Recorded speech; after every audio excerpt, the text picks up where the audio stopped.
ta sacoche va rester tout le temps la même et elle va avoir des avantages et des inconvénients, comme il y en a une qui va avoir une poche en avant, l'autre va avoir une languette pour pouvoir te l'accrocher sur l'épaule. Bassem Brahim, conseiller en sécurité financière, représentant d'impact collectif. Aujourd'hui, on va y aller par rapport à des véhicules. Puis quand je dis véhicule, je te parle pas d'un Honda, d'une Ferrari ou d'une Lamborghini, je parle d'un véhicule de placement tel que le CELI, le CELIAP, le REER, le REE, le FER, le CRI, il y en a beaucoup.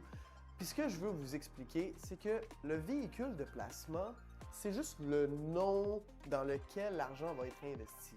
Puis j'aime bien faire une comparaison que les femmes vont adorer, que les hommes vont comprendre mais peut-être pas aimer, c'est des sacoches. Que tu aies une sacoche Gucci, une sacoche Prada, puis une sacoche Louis Vuitton, ce que tu vas mettre dedans peut être la même chose, mais ça sera pas la même sacoche.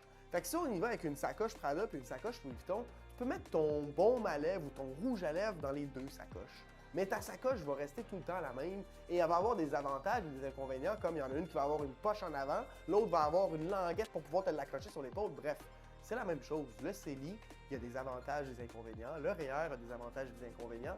Mais ce qu'on va mettre dedans comme placement, ça peut être la même chose. Je peux te mettre exactement le même investissement dans ton CELI et dans ton REER.